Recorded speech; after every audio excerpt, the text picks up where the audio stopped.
आज की भगवत चर्चा संत श्री डोंगरे जी महाराज के भागवत कथा प्रवचन पर आधारित भाग 18। श्री सुखदेव जी का आगमन।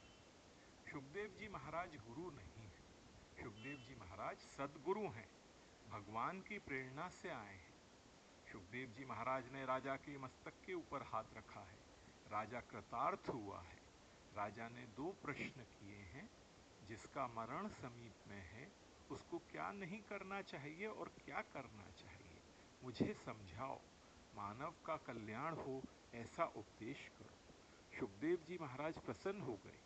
राजा ने ऐसा प्रश्न नहीं किया कि मेरा कल्याण हो ऐसा उपदेश करो, मानव का कल्याण हो ऐसा प्रश्न किया। सुखदेव जी महाराज बोले, राजा तुमने बहुत अच्छा प्रश्न किया है। मानव जीवन की अंतिम परीक्षा मरण है। जिसका मरण मंगलमय हुआ समझना उसका जीवन मंगलमय था, जिसका मरण बिगड़ गया समझना उसका जीवन भी कुछ बिगड़ा था। पाप से मरण बिगड़ता है, साधारण पाप मानव करता है, भगवान बड़े उदार हैं, क्षमा कर देते हैं। मानव जीवन में कभी कभी ऐसे पाप करता है जिसको क्षमा करने की इच्छा भगवान को भी नहीं होती। ये पाप क्षमा करने जैसा नहीं है, इस पाप की सजा होनी ही चाहिए। आप बहुत प्रेम से भागवत की कथा सुनते हो, भगवान के नाम का जप करते हो। भगवान की कथा में, भगवान के नाम में पाप को नष्ट करने की शक्ति है। आपके पाप का नाश हो रहा है, आज से पाप न करो, पाप से ही मरण बिगड़ता है। अंतकाल में पुण्य याद नहीं आता है। किसी को मृत्यु की शैया में याद आए कि मैं एक बार वृंदावन गया था, मैंने श्री यमुना जी में स्नान किया था, मैंने बांके बिहारी लाल का दर्शन किया था, मैंने भगवान के चरण में तुलसी जी अर्पण की थी। मृत्यु की शैया में इतना याद आ जाए तो भी मरण सुधरे। गीता जी में भगवान ने कहा है, अंत काले च मामेव स्मरण मुक्त्वा कलेवरम। अंत काल में जो लोग मेरा स्मरण करते हैं, मेरा स्मरण करते हुए जो प्राण छोड़ते हैं, उनको दिव्य सद्गति मिलती है। कितने ही लोग ऐसा समझते हैं, आज खाओ पियो मजा करो, अंत काल में हम राम राम बोलेंगे, विमान आ जाएगा, विमान में बैठकर हम वैकुंठ को जाएंगे। आज भक्ति करने की क्या जरूरत है? भगवान ने कहा है, अंत काले च मामे। आचार्यों ने यहाँ अंत काल का अर्थ किया है प्रतिक्षणस्य अंतः। शरीर क्षण क्षण में मरता है। क्षण भंगुर जीवन की कलिका, कल प्रात को जाने खिली न खिली। मल्याचल की शुचि शीतल मंद सुगंध समीर चली न चली।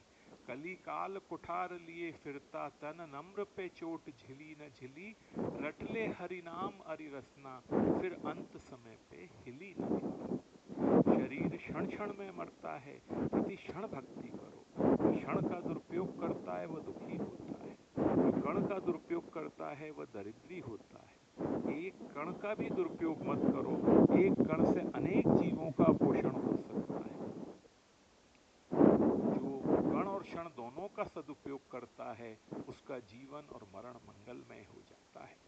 सूत जी सावधान करते हैं, मानव जीवन में बहुत सा समय निद्रा में जाता है, बहुत सा समय पैसा कमाने में जाता है, बहुत सा समय सुख भोगने में जाता है, बहुत सा समय बातें करने में जाता है, बहुत सा समय रोने में जाता है, शांति से बैठकर मानव भजन नहीं करता है। मानव जगत को देखता है, अपने मन को नहीं देखता है। मानव मन को देखे तो खबर पड़े कि मेरा मन जितना बिगड़ा हुआ है, उतना इस संसार में कुछ भी बिगड़ा हुआ नहीं है। काल सभी को सावधान करता है, अब मैं आने वाला हूँ, अब मेरा समय हो गया है। जीव संसार सुख में ऐसा फंसा हुआ रहता है कि काल का पत्र पढ़ता ही नहीं है। काल सभी को पत्र लिखता है, अब मैं आऊँगा, अब मेरा समय हुआ है। दांत झड़ने लगते हैं, बाल सफ़ेद होने लगते हैं, तब समझना कि काल का पत्र आया है। मरण समीप में होता है तो धीरे धीरे दांत गिरने लगते हैं। कलयुग के लोग तो बड़े बुद्धिमान हैं, बहुत आगे बढ़ गए हैं। दांत गिर जाते हैं, नकली दांत लगवा लेते हैं, बाल सफ़ेद हो जाते हैं, उन्हें काले करवा लेते हैं। कितने ही लोग ऐसा समझते हैं कि नकली दांत मुख में रखने से खाने में मजा आता है। आज तक कितना खाया, खाने से शांति मिली है? मन को समझाने से शांति मिलती है। दांत गिर जाए तब मन को समझाना कि अब दूध भात खा करके भक्ति करने का समय आया है। आज तक बहुत खाया है, खाने से तृप्ति नहीं होती है, मन को समझाने से तृप्ति होती है। अब मैं दिन भर भजन करूंगा, थोड़ा सादा भोजन करूंगा। जिसका मरण समीप में है उसको आकाश में अरुंधति तारा का दर्शन नहीं होता है। आकाश में अरुंधति तारा का दर्शन न हो तो वो समझे कि 1 वर्ष के अंदर मरना है। आप सभी लोग ऋषियों के बालक हैं। आपका जन्म किसी ऋषि के वंश में हुआ है। विश्वामित्र, जमदग्नि, भरद्वाज, अत्रि, वशिष्ठ, कश्यप और गौतम, ये 7 ऋषि हमारे पूर्वज हैं, हमारे पितर हैं। हम सब लोग ऋषियों के बालक हैं। 7 ऋषि आज भी हैं। भारत की प्रजा सुखी हो इसीलिए सप्तऋषि आज भी तपस्या करते हैं। रात्रि में 8-9 बजे के बाद पूर्व दिशा में 7 ऋषियों का दर्शन होता है। रात भर ये ऋषि ध्रुव मंडल की प्रदक्षिणा करते हैं। प्रातः काल में 4 बजे के बाद उत्तर दिशा में अस्त हो जाते हैं। रात भर दर्शन देते हैं। रात्रि के 4 बजे के बाद वे दर्शन नहीं देते, संध्या करने के लिए बैठ जाते हैं। 7 ऋषियों का लगन हुआ है। ऋषियों के साथ बैठने का अधिकार एक ही स्त्री को मिला है। वशिष्ठ ऋषि की जो धर्म पत्नी है अरुंधति माता, ऋषियों के साथ बैठ सकती हैं।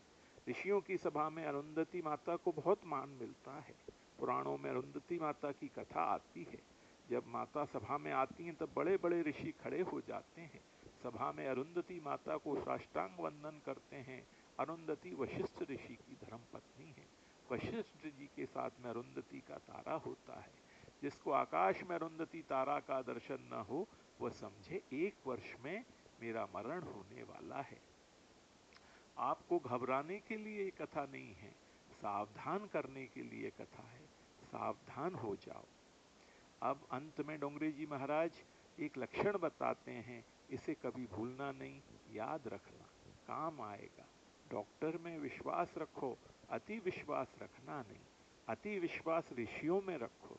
डॉक्टर कोई वक्त समझ भी जाता है कि ये जीव जाने वाला है तो भी इंजेक्शन देता है और विचार करता है इसका जो होने वाला हो सो हो, मेरे इंजेक्शन का पैसा तो मुझे मिलने वाला ही है। अंदर से ओंकार का अखंड नाद होता है। बड़े बड़े संत ओंकार का ध्यान करते हैं, ओंकार का जप करते हैं, ओंकार का स्मरण करते हैं। अंदर से रकार ध्वनि अखंड होती है। जो गूंगा है उसके अंदर भी ओंकार बोलता है। ओम परमात्मा का नाम है। नाद ब्रह्म की उपासना करने से जगत का संबंध छूटता है। जगत का संबंध छूटने पर ब्रह्म संबंध होता है। संत ओंकार को सुनते हैं, ओंकार का जप करते हैं। मन बाहर बहुत घूमता है, इसीलिए अंदर से जो ओंकार का जप होता है, जो ध्वनि निकलती है वह मानव नहीं सुनता है। कान में उंगली डालने से अंदर की ध्वनि सुनने में आती है। अंदर से सतत जप होता है। अ उ म, अकार उकार मकरात्मक अखंड ध्वनि होती है। कान में उंगली डालो तो ये ध्वनि सुनने में आएगी। कान में उंगली डालने पर भी ये अंदर की आवाज जो नहीं सुनता वह समझे कि 7-8 दिन में ही मेरा मरण हो जाएगा। कोई बीमारी आए तब शैया में पड़े पड़े कान में उंगली डालना। अंदर की आवाज आए तो ठीक है, ना आए तो सभी को हाथ जोड़ना। मैंने कथा में सुना है, कान में उंगली डालने पर जो अंदर की ओंकार ध्वनि नहीं सुनता है वो 7-8 दिन में ही मर जाने वाला है। प्राण घोषानुपश्रुति ही मृत्यु के लक्षण बताए हैं। ऐसा लक्षण देखने पर सावधान होना चाहिए। ये जो लक्षण बताए गए हैं सावधान होने के लिए बताएं। ऐसा लक्षण देखने में आए तो समझना कि अब मरण समीप में है। सुखदेव जी महाराज की ऐसी आज्ञा है, जिसको ऐसा लगे कि मरण समीप में है वह घर छोड़कर गंगा किनारे जाए, किसी तीर्थ में जाए। जब तक घर दिखता है घर की ममता नहीं छूटती है। घर की ममता मन को बिगाड़ती है, घर की ममता मरण को बिगाड़ती है। इसीलिए आज्ञा की है किसी तीर्थ में जाकर निवास करो। यदि आपको घर में ही रहना हो तो सावधान होकर रहो। सावधान होने का अर्थ यह है कि यह घर मेरा नहीं है। घर की ममता छोड़कर घर में रहो। तो आप तीर्थ में भी न जाओ तो घर ही तीर्थ है। मेरा घर भगवान के चरणों में है। घर की ममता मन को बिगाड़ती है। घर मेरे सुख के लिए नहीं है, घर मेरा नहीं है। लोग यात्रा करने के लिए जाते हैं, तब मार्ग में धर्मशाला में 1-2 दिन रुक जाते हैं। धर्मशाला में जब रहते हैं तो वे जानते हैं इसे छोड़कर जाना है। घर भी धर्मशाला के जैसा है, एक दिन छोड़ना ही पड़ेगा। घर में सावधान होकर रहो, आपका घर भगवान के चरणों में है। सुखदेव जी महाराज सावधान करते हैं, एकांत में साधन करो। एकांत मिलने पर मन पाप करता है, तो एक ईश्वर में सभी का लय करो। आप जब भजन करने के लिए बैठो, ध्यान करने के लिए बैठो, उस समय ऐसी भावना करो, इस संसार में मैं और मेरे भगवान हम दो ही हैं, तीसरा कोई नहीं है। सभी का लय भगवान में करो। भजन करने के लिए बैठो तब ऐसी भावना करो कि मैं वैकुंठ में हूँ। घर को भूल जाओ, अपने नगर ग्राम को भूल जाओ, सभी का लय भगवान में करके बैठो। जिसको एकांत में आनंद आता है, एकांत में जिसका मन शांत रहता है, उसकी बुद्धि में ज्ञान प्रकट होता है। सुखदेव जी महाराज सावधान करते हैं, एकांत में शांति से बैठो। जिसका तन स्थिर है, जिसकी आंख स्थिर है, उसी का मन स्थिर होता है। जिसका तन चंचल है, जिसकी आंखें चंचल हैं, उसका मन कभी स्थिर नहीं होता है। घंटा 2 घंटा एक आसन में बैठो। मन कदाचित चंचल हो तो आंख को स्थिर करो, आंख भगवान में रखो। जागृत अवस्था में मन आंख में बैठता है, आंख जहाँ स्थिर हो वहाँ मन को स्थिर होना पड़ता है। आंख भगवान में स्थिर हो जाए, फिर मन भी भगवान में स्थिर हो जाता है। आज की भगवत चर्चा यहीं तक। ओम श्री गुरुवे नमः।